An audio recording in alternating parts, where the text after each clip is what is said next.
It's been a journey. I can't say I always know what the right decision is. I think the Bible has really helped me a lot. The Bible, prayer, just spending time with God has really helped me know what to do and what not to do. I have so many instances of God leading me on what not to do more than what I should do. I mean, of course, there are moments he tells me what to do. But I think the first voice that we should always hear is from God. And that's not something that you hear overnight. It's cultivated over years. Oh, don't I know it? Over years. And first of all, he'll start with telling you what you've been doing wrong and helping you change so you can be aligned with what he wants for you. So definitely God's voice should be the number one in our lives. And we know that through reading the word, spending time with him, prayer, the voices, because those are the moments when everyone will be like, what? You're crazy. There's no way you're making that decision. You'll hear all the voices, they'll come. Everyone will say, everyone has an opinion. Everyone feels like what they're telling you is the right thing, but you have to be steadfast in those moments and be firm and be like, I'm going to only hear from God. Hi, everyone. Welcome to another episode of Take This With You. People in the studio keep telling me it gets easier, and I guess it's getting easier, a bit easier, more, it's getting easier. That's all I can say. But thank you so much for those people who have watched so far the first 3 episodes. Really appreciate all the comments, all the feedback, and it's really encouraging me. So keep watching, keep sharing, and also keep subscribing. I can't believe I've become that person, but don't make me say it a lot. So today's conversation is with another friend. I'm very grateful that my friends, as soon as I launched this idea, they were like, yeah, if you need people, I'll come on the show. And it's with another dear friend. We haven't known each other for long, but you've become a very good person, a very good friend in my life. Yeah, do you want to introduce yourself a bit? Yes. Well, thank you so much, Hope, for giving me the opportunity to be here today. My name is Dorah Mtekele, and I think we've known each other for maybe 9 months-ish, something like that. I think it's almost coming to a year in August. Yeah, it's almost coming to a year in August. And from the moment we met, we really clicked. And yeah, it's just been a joy knowing you and doing life with you, Hope. Yeah. Thank you. All right. So before we get into today's conversation, which is on, is the grass really greener on the other side? I had to keep saying that because that can be a tongue twister. Yes, that's so true. But I have a few icebreakers. Okay. And it's finish the sentence. Oh, no. Don't worry. It's nothing dramatic. Okay. Okay. Home is? Where the heart lives. Okay. Very literal. I knew I was becoming an adult when I bought my first car. Okay. Yes. What kind of car was it? It was a Toyota Corolla, and I had to run around, get insurance, get all these things, and it was crazy. I think that was it clicked like, oh, I'm actually a grown-up where my parents weren't doing anything for me anymore, and I had to step up and do everything. So yeah, buying a car is a very big girl purchase. It is. Okay. The worst advice I've ever taken was? Worst advice? Let's see. Ooh. No, probably let me not say that. It might get me into trouble. We can edit if it's too bad. I think just one time a friend of mine just asked me, go out and have some fun. But this was back in my early 20s, where this is like 10 years ago, I guess. Well, I'm aging myself. Oh my goodness. And yeah, one of those nights you're like, let's go out and let's do this. And it turns out to be a really bad idea. So yeah, really bad advice. She asked me to do something, and yeah, it just turned out not to be great, honestly. Great idea. I wouldn't divulge too much. No. Just to be safe. Well, you have a story. Some of the worst advice turns into a story. That's very true. Okay. The best decision I made was? Ooh, best decision I made was to build my relationship with Jesus. I think I've always been, going to church and knowing God and all that, but I think the best decision was, okay, I'm going to make the effort to know God for myself and not God that my parents introduced me to. So just going on that journey with him has been the best experience ever. That's nice. Yeah. That's lovely. Because of that journey we met. Yeah, exactly. Yeah. My bank account and I are currently. We're not friends. Oh. We're not friends at the moment. We have been friends before. I guess it's an in and out relationship. Yeah, but I'm hoping that we can be good friends going forward. Okay. I guess it's part of that whole adulthood. That's true. That's true. Yeah. I've learned to stop chasing. I was gonna say people, but no, let me not say that. I'm just joking. No, it makes a lot of sense. No. I've learned to stop chasing. I don't know what the right word is or how to say it, but you know how you're like, it's always like, oh, you're missing out. I don't know if it's FOMO. I guess that's FOMO. Just chasing that. Oh, you're missing out. You need to be in this. You need to be in that. And every single time, I may not have a one-word answer for it, but I've just learned to take life as it goes, stop chasing the highs. And, life is always supposed to be this grand thing. There's joy in the quiet moments in life when nothing's, just the mundane good days when you wake up and just live life, Yeah, I think there's just so much peace in those moments. Yes, there are moments when, life is in seasons, as we know. There's ups and downs and all that, but in the moments when there's nothing grand happening, when you're just in the moment, quiet, and I've learned to love those moments. So I've stopped chasing the highs. There was a time in my life when I would always want to be out and doing things, but now I just love my quiet moments at home. Well, that was a long-winded answer, but okay. No. I think it's so perfect you said that because part of our conversation today is kind of around this idea of like something better or there's something great out there, something more interesting, this event that you must attend. Yeah. But I relate to that. I think the older I get, so I'm a self-confessed introvert. And I feel like sometimes as an introvert, you have to keep pushing yourself to meet people. Yeah. But I was like, this is tiring. I actually just want to stay at home. Exactly. So learning to accept that not every time noise or other things, sometimes it's just being calm and it's okay. Yeah, absolutely. All right. The last one, the grass is greener where you water it. I like that. Yes. I've learned to say that. You've learned to say that? Yes. So do you believe it or you just say it? I do actually. I think, as you mentioned, like the older you grow, you just start seeing life from a different perspective. And as believers, wherever we go, we blossom, we grow because we have God with us. We have the Holy Spirit leading us. If you drop me in Somali, I bet you I will thrive. You will thrive. Because I have God with me, So yeah, the grass is always greener where you water it. Are there moments when, location matters? Maybe you need to be a certain place at a certain time. Absolutely. But I strongly believe that the grass is greener where you water it.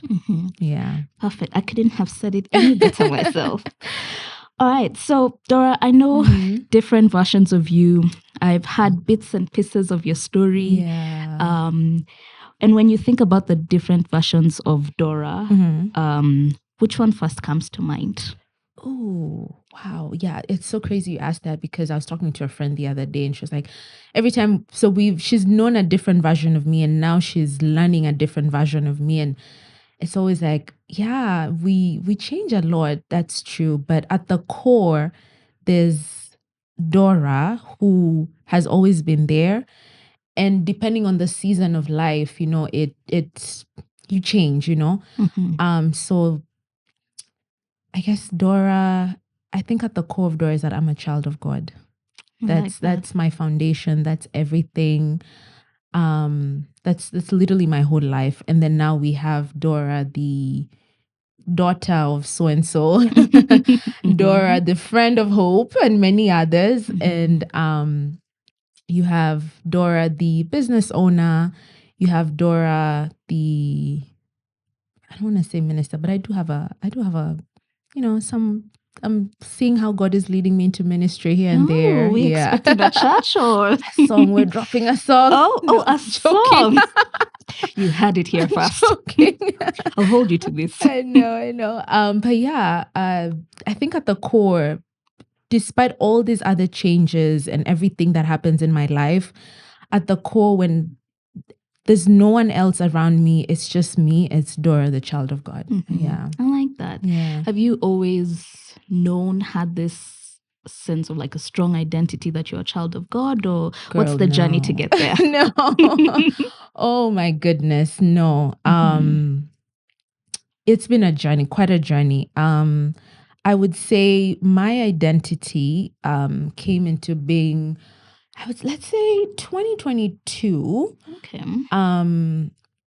So let me just backtrack a little. 2020, when COVID happened and there was all this, the world was just in chaos. And I remember that's when I started building my relationship with God, because I got to a point where I couldn't, it was just, everything was just falling apart. Everything was just so hard. And I knew, okay, I need God. I'd always known him, but sometimes you're on and off, you go to church, but then you still go out and do crazy stuff. So 2020 was like my pivot point. I was like, okay, going forward, I need God. So that's when I started building my relationship with him.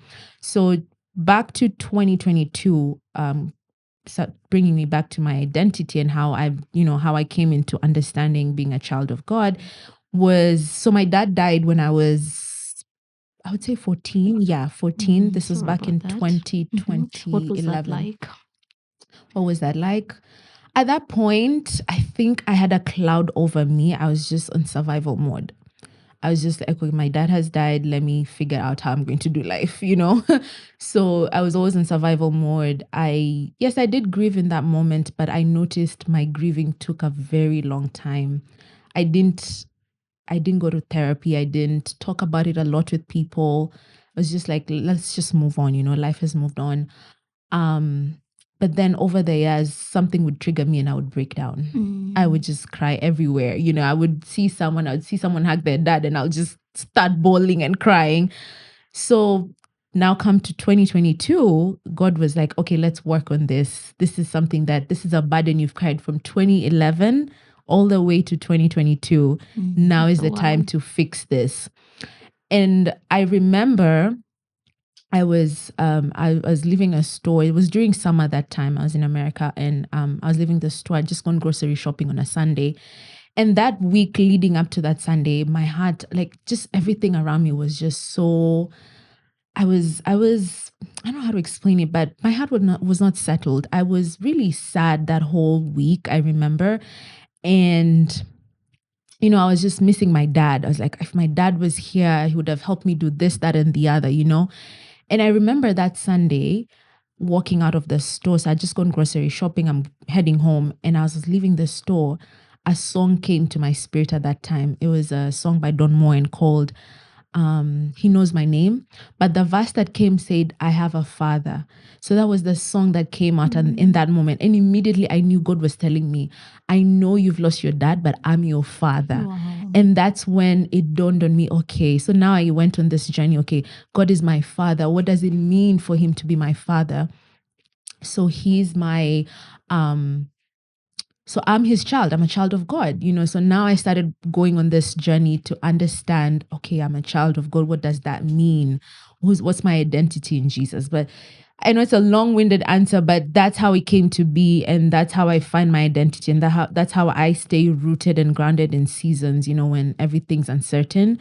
I know that I'm a child of God because of that one day, one encounter with him. And it changed my whole life. In fact, after that day, I don't think I've ever cried for my dad again. Oh, wow. Yes. Took God to heal you. Yeah, God really healed me in that one spot. It was amazing what he did. Yeah. Yeah.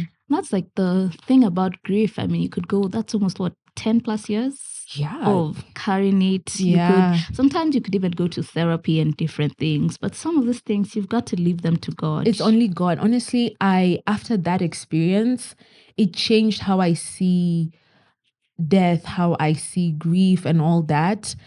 So in moments when, I'm experiencing something, I know that he already knows what I'm going through. So it's so easy to just take it back to him. And so quickly, I just, snap out of that. I move out of that so fast because of that one encounter that I had. Yeah. I guess it's also like a sense of submission that you can't, because earlier this year, I lost my grandpa. And I remember one of the things, looking at my mom and looking at how she's like bounced, or not really bounced back. And I remember asking her, like, this is your dad. Why are you moving on quickly? And it's like, sometimes you've just got to hand it to God and trust that in your own strength, you can't move grief any faster than you want to. But with God, he can help move some of these seasons or heal or fill in the gaps where you need him. Absolutely, yeah. I honestly, I had I think was that was May.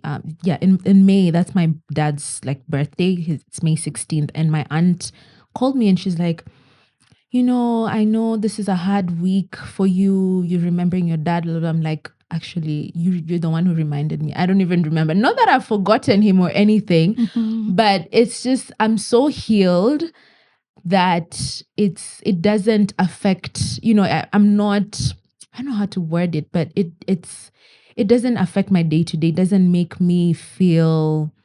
Even in those moments when I remember him with joy now. I don't remember him with sadness. So it's like grief doesn't cloud your entire life. It doesn't, yeah. It's such a sweet healing that now I remember the good side. I remember, and I'm always like, wow, God, you really turned everything out for good, It's no longer that painful. I lost my dad. I'm now, I'm missing out on this and this. Now I'm like, okay, God, that if I need a father for this, so please, I need you to show up on this, You're my dad now, so show up on this. Yeah. And he has a way of sending the right people to fill in the gaps. Absolutely. Yeah.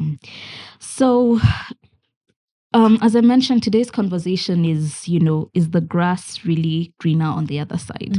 And what kind of sparked this is, I think at some point in our lives, most of us go through, is there like am I in the right place? We ask that question, am I in the right place? Am I in the right country? Am I in the right job? Am I in the right relationship? Am I in the right...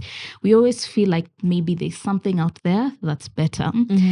And I thought that, you who has moved up and down the world might be a good person to talk about this, but also through some of our conversations, talk about this feeling of, is there something better out there? So have you felt it before? I would say yes. I have felt it before. I think everyone has. If you haven't, then I think exactly. I think at some point you definitely do question. I'm like, am I at the right place? Am I doing the right thing? I don't think everyone has it in life where they're like, this is it. This is where I mean, at some point, obviously after a while of searching and everything, then you're fully confident. But I think it's natural to experience, am I at the right place? Am I doing the right thing? And yeah, you go on the journey. Sometimes you take leaps of faith, and as children of God, we know that God is always ordering our steps. So I wouldn't say, I mean, there are wrong choices, but he has a way of redirecting and bringing us back to where he wants us to be and the purpose that he has for us. Yeah. So I think over time, I've built that confidence that, okay, I'm not sure, but God, this is what you're leading. This is what I feel like you're leading me to do. I'm going to take a step of faith. And if it's not from you, then, it's okay. You can redirect me. I don't go... there's people who are super scared of, taking the decision. They're like, I don't know. I'm not sure if that's the right place for me. And you end up getting stuck in a place for so many years. Exactly. When sometimes just take the leap of faith, if it's not what God has for you, trust me, he will bring you back. Yeah. And that's a lot of faith to ride on, to bank on, that God will come through. I think one of the things in my careers where I've particularly or really strongly always felt like there was something better. Yeah. And it came from university. I went to a university where I always say they kept feeding us how to be overambitious. That's so true. And they were always pumping, you got to be... It actually starts in, sorry, not to cut you short, but it starts here with KCSC and KCP. It's like, if you don't get that A or you don't get a grade to go to university, then your life is over. Exactly. You know, so Yeah. it starts from very young. Yeah. So that's interesting. What was the switch? When did you move to America? And how did you manage? Did you do KCSEs? I did. Yeah. So how I did did. you manage that pressure? And then I know that sometimes education in the West is slightly different to how they approach it. How did you manage that? Yeah. I did do KCSE. I did do the set books. It was the ghetto, but we did it. So I moved to America in 2017, February. And yeah, I finished my, it's KCSE. Yeah, so for fourth form, yeah, 844 right now. I don't know what system is right no, now. I don't have kids, so I don't have know. no idea. Yeah, but yeah, I did the 844. So and then that period, because I finished in 2014, so I had a whole year. So I actually went to a uni here in Kenya, but I never did much with it. I think it was just about a year-ish or like 2 semesters. And then now I moved to America. So when I moved there, then I went to my undergrad. So the transition, so how I managed here, I mean, pressure is pressure. You know, KCSE, it's like you that's your whole life. Like that determines what you do. I always say it's crazy how much they expect us as like mere 18-year-olds to like know what the entire future should look like. And from then remember like one when exam. we used to go for these like mentors, I don't know if you had it in your school, where they'll come and like talk to you, career days. Yeah. And they'll be like, what do you want to do in the next 5 years? I'm like, I have no idea. I don't even know. You know, What so to do there was a tomorrow? pressure at that time. There was really a pressure of like, oh, we have to accomplish this. We have to do this. If I don't get this, if I don't get an A or if I don't get a B or whatever grade it was. And once I stepped out in life and I saw the world from a different perspective, so I moved to America, I'm like, wow, KCSE is such a small fraction of your life. It literally has no determinant on where your life heads. You know, it's just a short season of your life. Yes, it matters, but how many people do we know who've gotten A's and, you know, I'm not, you know, and maybe they're not where they want to be in life, you know, or people who've gotten E's, but they're big people running businesses. Or people who studied whole degrees and they're not doing any of that now. Well, you're talking about me because that's also me. At this point, I don't know anyone who's doing what they studied. Right? Their So I see my cousins when there's all this pressure. I'm like, I know this is something you have to go through, but please, it's not your whole life. You have a whole life. By the time you get to 24 years, you don't even remember when you sat for KCSE or whatever it is they do right now. So there is a pressure. And unfortunately, yes, it's indoctrinated into us when we're kids from the time you're in class 4, class 6, when you need to do all these mock exams and all that. And then, you know, you get older and maybe you don't accomplish or you're not part of the standards of other people. And then you start to feel like, oh my God, am I less of? And as you said, like in university, there's this pressure of, this is what, you know, this is, you need to be ambitious, climb the corporate ladder and all that. And man, life is more than that. It's more than that. It's more than that. And I'm so happy to have been let go from those shackles. And anyone who's in corporate, we need you there. Please, we need you. You know, everyone is graced differently and we're all placed in different places for different reasons. But if you find yourself not there, you're not less of. Yeah, for sure. Yeah. And you said it because that pressure that starts in high school translates to university and then translates to careers. Where for the longest time, there's this idea that the career is one journey, one path, one after another. You have to do this job to get this job to get that job. But I think one of the things I'm learning is, and I've said it before, is this idea of like portfolio careers, or like your career can be like a meandering line. It can start here. One day you can do that. You can come and be an intern after being a leader or something. And so letting go, and I think that's one of the places I've had to like really work on, is this idea of letting go of what looks better or what other people say is better, and accept but also thrive and enjoy the career path that I've taken or the journey that I've taken. And I think also as a child of God, and I'll be referencing this so much because as believers, we move different. Yeah. There's the way the world has you doing things, and there's a way God wants you to do things. So it'll always clash. There'll always be because the world tells you, you need to do this in order to get that. And sometimes with God, there's no striving. Yeah. There's just surrender, and he fights the battles for you. So it's a matter of understanding who you are. Going back to identity, it's so important to know who you are as a child of God. And sometimes you'll see that, okay, maybe in the world, people are moving, differently. They're probably doing better than I want to. Yeah. And you have to, have that time with God and really ask, what does he have for you? What is his purpose for your life? So that you don't end up aligning yourself with something that's not what he has for you. Exactly, someone else's path. Because you saw, in the world, this is how things are done. I think it's so important knowing who you are and following and channeling that journey that God has for you. Yeah. These days, there's a lot of, especially with social media, a lot of influence over this is what you should do, this is the path that you should take. Even this portfolio career, I keep saying I had it on social media. And there's a word for everything these days. That's true.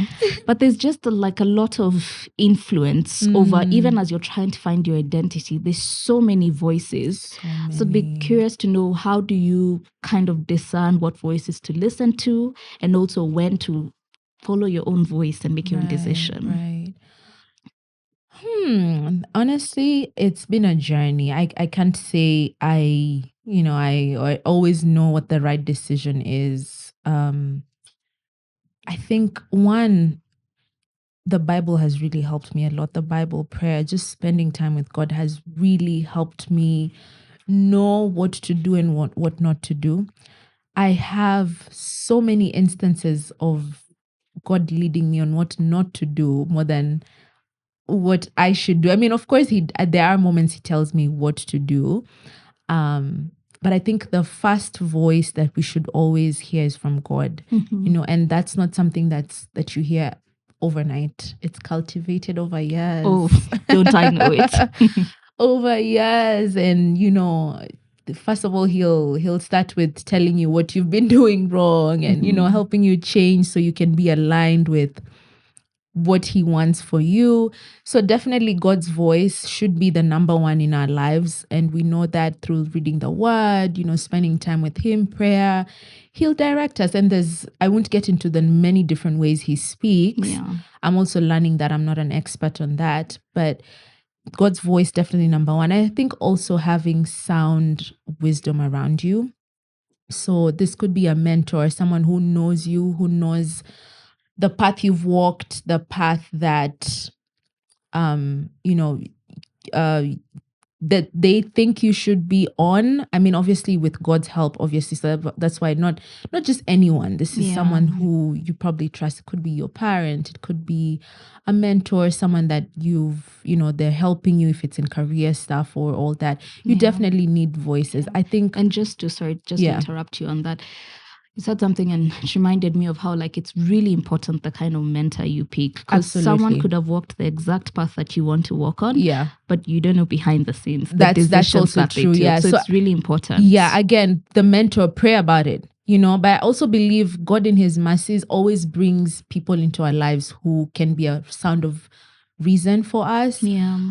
So yes, assess who's around you, who's speaking into you, and also look at their life. How are they living their lives? You obviously don't want to. I don't want to say you don't want to take, because that would be, because you never know anyone's season in life. But definitely be careful with who you're taking advice from. So yes, having that mentor, someone more wiser to lead you and guide you, because sometimes you'd be like, okay, God is asking me to do this, but then again, with life's pressures and all that, you can easily turn to a different path. So it's always nice to have someone who knows what God has for you, and they'll be like, hey, Hope, I think you told me that God, told you this. So I think this is just a bad day that you're having. Don't make that bad decision, life. Yeah.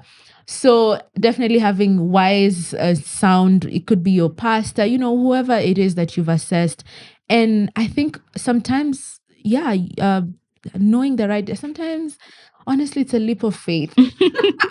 I One step and just trust that. trust that God is going to lead you. If it's not the door, sometimes it won't open.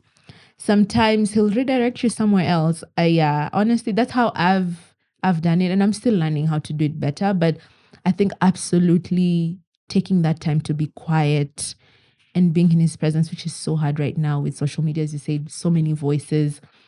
I'm learning and I'm practicing how to shut social media off. And yes, someone said that and probably that's worked for you, but is that what God has for me? So just learning to, you can listen but you don't have to. But then again, there's also the aspect of the more you hear, the more it's so just be a lot, mindful. yeah. Yeah. Because sometimes you hear a lot. There's also a thing of like you hear a lot and then you start to confuse and feel like that's God. You're like, okay, maybe that this voice is coming and maybe it's God speaking through all these people. So yes, it's a very tricky balance. Yeah, I think for me, I've learned that if it's from God, He confirms it. Either it could be, someone else will come and tell you that exact thing who you haven't told. I think there's a way He confirms. And also you can ask him and be like, are you telling me this? Is this from you? Yeah. And also just being sensitive to hear when He speaks. Because sometimes I've had moments where I've asked, is this from you? And then there's just too much noise and I don't hear. And I'm like, I don't know if He spoke, We'll But see later. Yeah. So just being so intentional. And I think for me, the one thing that gives me peace is knowing that as long as I'm in Him, then I'll be okay.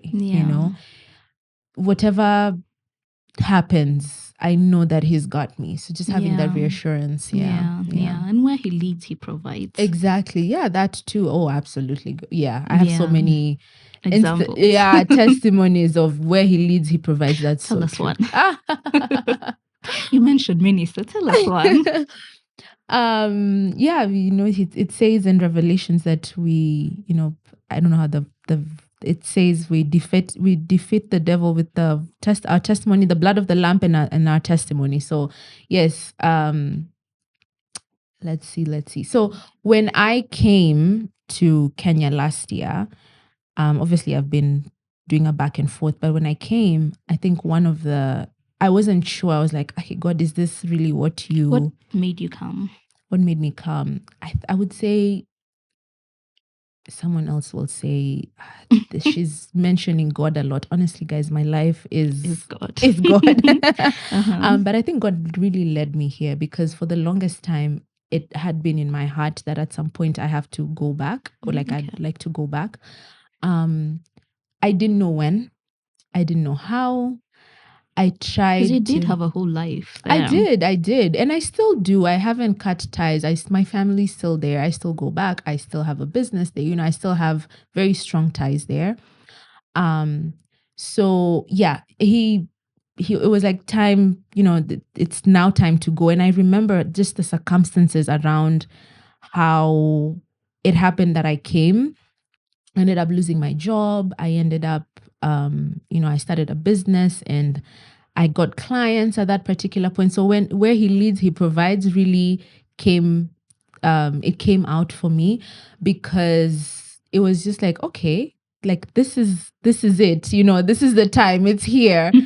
Everything just aligned, everything came together. For the first time in my life, I was location independent. I don't know if that's how you'd say, meaning I think it's location independent, where I didn't need to be in a specific place to make money.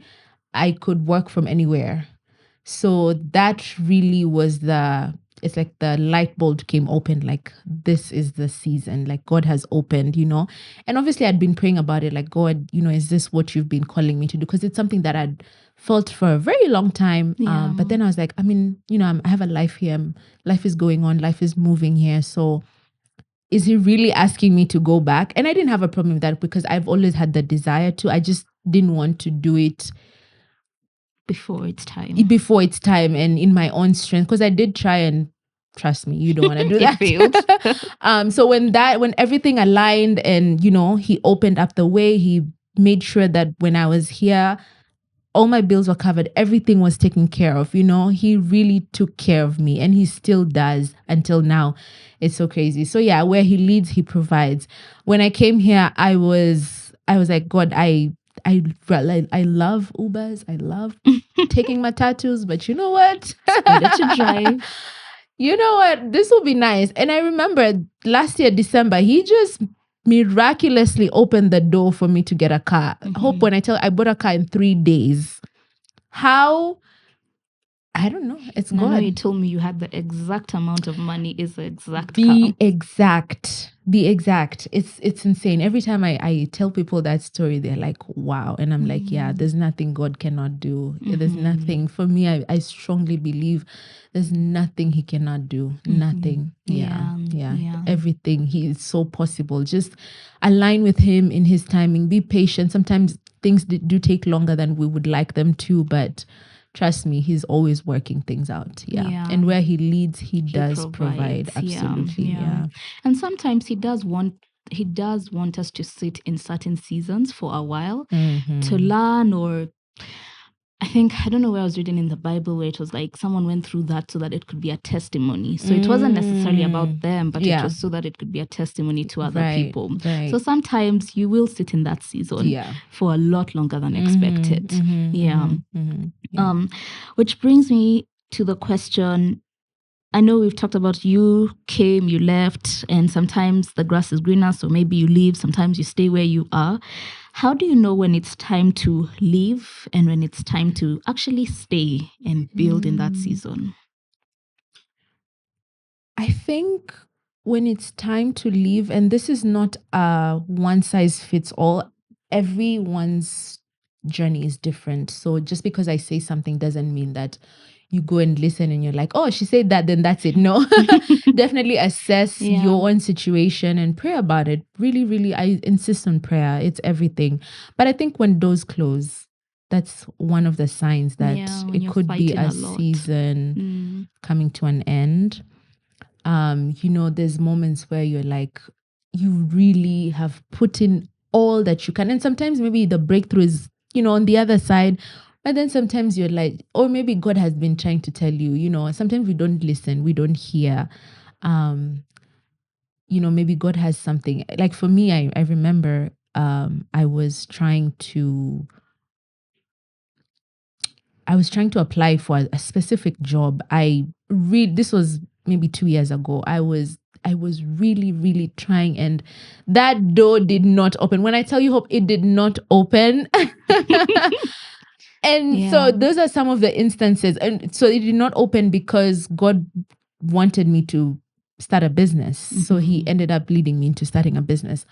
So sometimes, yes, when to leave is knowing that a door just closes. It doesn't open, and you've done everything.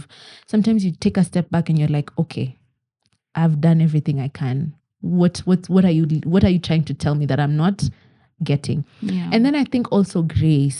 Sometimes grace ends for a place or for a season. I've experienced it myself in the sense that so before I got laid off from this job, the grace, man, waking for a job that I prayed for, I loved, I would struggle to wake up in the morning to go to work. Not because I was being lazy or anything. No, I would wake up to go do anything else. Except work. But work, oh my God, it was so hard. I remember every time I was there, I got to work and I couldn't wait to just leave that place. Oh, wow. For a job that I loved, So I quickly sensed, okay, I'm in transition. A season is coming to an end and another one is opening. I didn't know what the other one was at that particular point, but I knew that the grace for this place has come to an end. And it's not just me. I've had friends who have felt the same way. Who sometimes, they work at a place and you can't handle it anymore. You're like, I can't do this anymore. It becomes so heavy in your heart, in your spirit, and I know that God doesn't want us to do things with a heavy spirit or a heavy heart, So sometimes when you feel something that was so light and brought you joy before, peace, is suddenly it's so heavy. You can't handle it anymore. I think that's something to take into prayer and definitely ask God, is the season coming to an end here? And then for when to stay, I think peace. I think peace. I think peace is so it's a good I guess barometer, something to guide you. And if you're in a place and you know that, okay, I think God has called me, how do you feel about it? How are you peaceful about it? Do you wake up every morning and you're just constantly anxious? Then that's already a sign. But you wake up and you feel at peace. And peace, I've come to realize, is it doesn't matter. It doesn't mean that everything around you is perfect. Yeah. Sometimes things are falling apart, but you have that internal peace, that inner witness that it's okay. One of my favorites, and the peace of God that surpasses all understanding. There's a peace you get that you're like, this one has to be from heaven. This one's like not mine. Meme, I don't know if you've seen that meme where the world is burning behind and this person is just happy. That's a good one. That's a good one. Yeah. So just peace, you and people around you. Sometimes you have to shut the voices, because those are the moments when everyone will be like, what? You're crazy. There's no way you're making that decision. You'll hear all the voices, they'll come. Everyone will say, everyone has an opinion. Everyone feels like what they're telling you is the right thing, but you have to be steadfast in those moments and be firm and be like, I'm going to only hear from God. And of course, wise counsel as well, people who you can trust. But yeah, I think peace, I would say peace for now would be a good indicator that maybe that's your time to build, To stay then build. To stay and build. Yeah. One of the things I've also come to understand is also asking the question, is this season serving who I am right now and who I want to be? And using that to gauge whether it's time to leave or time to, because there are certain paths that we enter and we're a different person at that path. Like the way you said you were a different person in like before 2014. Exactly. You were carrying grief and now you're a different person. Yeah. And that opportunity or that relationship or that job served the person that you are. And so you need to ask right now, who I am today and who I'm trying to be. Is this season still serving that person? Which is a hard one. It is. Because it's reckoning or accepting the fact that you've changed. It's accepting the fact that maybe you want to be someone different. Right. And what's happening does not serve that person who's different. And having to say goodbye, which is hard. It is hard. It's so crazy because I just remember that sometimes even people fall off of your life. You end up losing really like tight friendships that you had for a very long time, and you're like, why is this happening? And yeah, it's really, as you said, assessing, is this season matching who I'm becoming, who I want to be right now, even who I am right now, and then who I'm becoming. Yeah. Wow. So as we prepare to wrap up, if someone listening feels like they're at a crossroads where they're like, I'm trying to find the grass that's greener, or is my grass green, or do I need to water my grass, or do I need to move? What's one question you think they should ask themselves before making a big change? If you are at your deathbed, what would be your biggest regret? Would you regret making that decision? Would you regret not making that decision? If you're to look back, you're at the end of life and you're like, I wish I did this. What is that one thing that you wish you did? That's what you should do. I feel like think about death, because and think about for me, not think about not enough. No. I'm actually like I enjoy thinking about death, but I feel like it grounds you and brings you back to like what's most important. Absolutely. Because for me, what I always think is, if you'd rather do it than not do it and then regret. Of course, I'm not asking you to jump off the cliff. No. This is wise. If you're looking to move to a different country and you're not sure about that, go. Sometimes it's go find out what's there. Is it somewhere you think you can live? Is it somewhere that, and sometimes God doesn't even give you that opportunity to go find out if it's a place you can live. Sometimes you're yanked out and you're like, figure it out while you're there, Yeah, like when But you're let go from a job. exactly. But if you have the choice, sometimes just take that leap of faith. I think also life is beautiful when you take leaps of faith, honestly, and you're like, God, I don't know, but I'm gonna do this, But yes, if you're at your deathbed and you're like, I wish I did that, I would say do that thing. You'd rather do it and say, I tried it, it failed, but I did it. As opposed to sitting and you're like, I'm not sure. That business, imagine that. Yeah. Whether you have a client or not, launch it, talk about it. Whoever you meet, tell them, I have this business. You never know what happens. Yeah, exactly. Yeah. Yeah. I would say be bold. Live, especially if you're a Christian and you believe in Jesus, be bold. He has your back. Heaven is backing. I think that there's a verse that, there's angels backing. You have all that. There's heaven is backing you. Step out in faith. Don't let life pass you by because you're scared that you'll make a wrong decision. God is so merciful. He will find a way to, he's just full of love. He'll bring you back to where you were meant to be. Yeah. Obviously, please, I feel like I need to insist. I'm not asking you Don't go jump to, off a cliff. I'm not asking you to make a wrong decision. This is only sound, wise decision that will improve your life and make your life better. I'm not asking you to take a trip to and on debt or anything. No. Sometimes you gotta live on the edge a bit. A little danger. I mean, if you know there's an invoice that you need to send and some money is coming, sure, but don't finish money in your account and then start putting a pay bill number to my person. But wisdom, guys, exercise wisdom, ask wisdom from God, but also take that leap of faith. Enjoy life. Take that leap of faith. You'll be surprised at what God can do. He can blow your mind. Honestly, he can. He really can. Yeah. Similar to like your deathbed analogy, one thing I think of is like at the end of life, you're writing this autobiography, and you could choose to like make it like a 10-page autobiography with one story, or you could choose to go and write a million different stories. Some of the most fascinating autobiographies, you read someone was kayaking here, bungee jumping here, they started a business, it failed, this and that. So I think also just think of your life as like a collection of stories, and each story is adding up to something greater, something fuller, and something beautiful. I like that you say that because I feel like we've grown up being told this is the way you should do things. This is, we're always within bounds, like you should do things, you shouldn't do this and that because I don't know, security wise and you just be careful, always be careful. But just sometimes you just have to enjoy life, as you say, if you can't take that trip, go see the next country, go see, the next county. The next county too. Yeah. Enjoy your life and don't live it scared that you'll make a wrong decision or anything. You'll be fine. You'll be fine. Yeah. You'll be fine. You will be fine.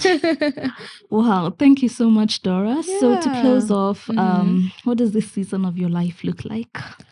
Maybe you can tell us a bit about your business in case a client is out there. That's true. Okay, so the first question, what does this season of my life look like? I think this season for me is a lot of slowing down. The reason I say that is because there's so much noise. And then I'm also in a really busy season. There's so much coming up in the next coming months. I would say till the end of the year. There's just so much going on. So I'm being very intentional about slowing down when I can. So when I'm not busy, when I don't have much to do, just sitting quietly and also reducing my exposure to stimuli from social media, I would say, which is why I was so happy when you brought it up in a conversation earlier. So just reducing that noise, that background noise, and just being more intentional about, God, what are you leading me? What do I need to do? What's the next thing that I need to do? So just being more intentional about that. And that would mean sometimes saying no to things, saying no to people, and just being more with God. I think in this season, I don't know, I just feel it so strongly that this is just a season Just sit. to sit down and just be quiet and hear from Him. Yeah. While there's also a ton of other things going on as well. So just being intentional about that. And then remind me the other Tell my us business. about your The business. Yeah. So I provide I help business owners with their finances. I provide bookkeeping and accounting services with QuickBooks Online. At the moment, we're not in Kenya. Wow. But we're heading there. Maybe I should come back once I move into the Kenyan market. I should come back so we can do that. And maybe explain that before people start feeling bad. Oh, so at the moment, I mostly work with businesses in North America. So that's United States of America at the moment. But eventually, I will move into the Kenyan market. I just need to get my bearings, understand what the Kenyan market is at the moment. But I mean, accounting is the same across the board, but there's a little differences here and there. There's e-teams that I need to learn. There's all these KRA things that I need to learn. I just recently learned how to file my nil taxes the other day. So should you really be saying that? Probably not, but okay. But yeah, so just I need to learn the Kenyan market before I can officially like open business here, open shop here. Yeah. That's wisdom. Choosing wisdom, when to start, when not to start, when to move, when not to move. Yeah. Thank you, my dear friend. Yeah, this was amazing. This was lovely. I feel like I still have so much to say, but we'll come again. We'll come again. Part 1, part 2, part 3, part 4. Absolutely. Yeah. So to everyone who watched, I don't want to make her summarize what she said, but I'm sure from everything, I think the one thing I've gotten is like, you need God. Absolutely. You need God to ground you, to give you identity, to give you peace, to give you direction. Yes. So to the person listening, I don't know what you're taking, but that's my takeaway. Thank you once again, Dorah. And to those who are watching, thank you. Tune in for the next episode. Yes. Bye. This was awesome. Thank you.